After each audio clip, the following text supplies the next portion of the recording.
Process का अगला हिस्सा। पहले हमने एन्यूमरेशन फॉर्म के बारे में बताया था और उसका फॉर्म भी आपको कैसे भरना है मैंने पिछला वीडियो में बताया था। आज हम बात करेंगे एन्यूमरेशन फॉर्म सबमिट होने के बाद क्या होगा, बीएलओ को अब सबमिट करने के बाद कैसा रहेगा। तो उसमें बीएलओ को समझो सबमिट हो गया और किसी वजह से वहाँ पे मैपिंग नहीं हो पाई, टैली नहीं हुआ, आपका नाम नहीं आया, टैली नहीं हो पाया, तो ईआरओ जो है वो आपको नोटिस भेजेगा। आप कहते हैं कि ईआरओ, ये जो फॉर्म है, जो एन्यूमरेशन फॉर्म था, इसके पीछे जो है लिखा हुआ है, ये पीछे पेज में लिखा हुआ है क्या होगा। वो कहता है कि अगर आपके एसआईआर के लिस्ट में मैच नहीं हुआ और जो सेंसस के हिसाब से नाम हुआ था उस तरह से, या पिछला एसआईआर के या सेंसस के हिसाब से नाम होता अभी मैच नहीं हो पा रहा है, तो फिर आपको ईआरओ एक नोटिस देगा। नोटिस में तीन तरह के सेक्शंस हैं।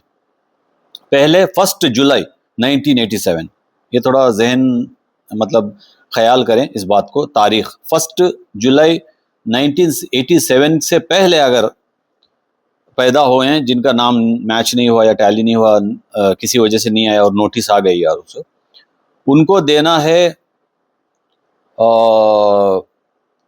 उनका जो पैदा होने के बारे में कंफर्मेशन करके जो 12 डॉक्यूमेंट्स उन्होंने मेंशन किए हैं उसमें से एक डॉक्यूमेंट देना है। इसमें नीचे जो लिखा हुआ है 12 डॉक्यूमेंट्स है, ये देखें, ये जो है ये 12 डॉक्यूमेंट लिखा हुआ है, नीचे 12 है इसके अंदर। तो 12 डॉक्यूमेंट्स क्या हैं? सबसे पहले Indian passport, birth certificate, number 2, number 3 matriculation certificate या marksheet, number 4 domicile permanent residence certificate, number 5 government employ identity card, number 6 pension payment order PPO, number 7 Aadhaar card identity only करके लिखा है, number 8 caste certificate, SC ST OBC EWS जो भी है as applicable cast certificate चाहिए, मेरे ख्याल से लिया जा सकता है। Number 9 family register extract, number 10 government land house allotment certificate, number 11 forest right certificate, number 12 national registers of citizen NRC document. तो ये 12 डॉक्यूमेंट में से एक प्रोवाइड करना है। सो ये हो गया 1 जुलाई 1987 से पहले जो जन्मे हैं उनके लिए 12 में से एक डॉक्यूमेंट प्रोड्यूस करना पड़ेगा। तो फिर वो लोग कंसिडर करेंगे, फिर वो एडिट करके ऐड कर देंगे। फिर दूसरा नंबर है, दूसरा कैटेगरी है 1 जुलाई 1987 से 1 जुलाई 1987 से 2 दिसंबर 2004 के तक, इनके बीच 87 से 2004 के बीच में जो जन्मे हैं उनके लिए एक और डॉक्यूमेंट चाहिए। एक तो 12 में से एक डॉक्यूमेंट चाहिए और दूसरा चाहिए अपने माँ या बाप, दो में से एक, माँ या बाप दो में से एक का उनका बर्थ सर्टिफिकेट या 12 जो चीजें एक्सेप्टेबल है उसमें से एक डॉक्यूमेंट उनको प्रूव करना है कि माँ या बाप दो में से एक चलेगा, दोनों की जरूरत नहीं है। और जो बच्चे 2/12/2004 के बाद पैदा हुए, 2 दिसंबर 2004 के बाद पैदा हुए,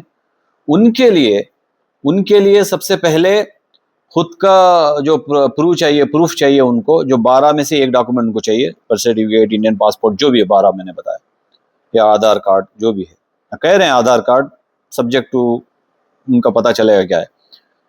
और अपने माँ और बाप दोनों का एक डॉक्यूमेंट चाहिए, जो 12 में से एक डॉक्यूमेंट माँ और बाप का दोनों का साथ चाहिए, ये तीसरी कैटेगरी में। और अगर दोनों माँ बाप में अगर कोई एक सिटीजन नहीं है तो उनका उस टाइम में, तुम्हारे पैदाइश के टाइम पे अगर वो सिटीजन थे तो उसका एक प्रूफ का कॉपी देना पड़ेगा। और नंबर चौथा पॉइंट है, अगर आप भारत के बाहर पैदा हुए हैं, बच्चे जो भी हैं 2000 जो भी हैं बच्चे पैदा हुए हैं वहाँ पे भारत के, इंडिया के बाहर पैदा हुए हैं, तो उनको चाहिए इंडियन सिटीजनशिप बाय डिसेंट का दावा करते हुए इंडियन एम्बेसी या इंडियन कौंसलेट में की गई रजिस्ट्रेशन का सर्टिफिकेट या उससे मुतालिक ज़रूरी सबूत पेश करना है। सपोज अगर समझो कि बच्चे पैदा हुए बाहर, तो उस टाइम पे वहाँ पे नॉर्मली ये होता है बर्थ सर्टिफिकेट तो इशू करते हैं हॉस्पिटल, उसको इंडियन एम्बेसी में अटेस्ट होता है। पहले अरेबिक मिनिस्ट्री ऑफ इंटीरियर से होता है, फिर इंडियन एम्बेसी से होता है, तो वो सर्टिफिकेट चाहिए उसके लिए। और अगर कोई रजिस्ट्रेशन नेचुरलाइजेशन के जरिए, नेचुरलाइजेशन जैसा उसको मिला, एंटी ने हासिल किया है, गवर्नमेंट बाद में दिया जो इंडियन नहीं था, तो उसके भी सबूत पेश करने होंगे। अक्सर जो है ज़्यादा करके जो है वो होगा 1987 के पहले पैदा होना, उसके बाद 1987 के बाद से 2004 तक, फिर 2004 के बाद जन्मे बच्चों का, वो 3 पॉइंट है। तो ये मेरे ख्याल से ये क्लैरिटी होगी आपको। तो 5 अगस्त 5 तक वेट करते हैं, फिर देखते हैं कि फिर इन चीज़ों का आप तैयार रहें। आपके पास अगर नहीं है तो इन चीज़ को, अगर बाहर हैं आप, कंट्री के बाहर हैं भी, तो अप्लाई कर लें और अपने एम्बेसी में जाके चेक कर लें। अपने अगर बाहर हैं, कोई गल्फ़ में हो या जो भी है बाहर हैं कंट्री से, उनको चाहिए कि एम्बेसी में जाके चेक कर लें भाई ये प्रोसेस में आप, हम जो बाहर हैं एनआरआईज़ वो क्या कर सकते हैं। जैसे मुझे उसका इन्फॉर्मेशन मिलेगा आपको मैं दूसरा वीडियो में ले आऊँगा। अल्लाह हाफ़िज़।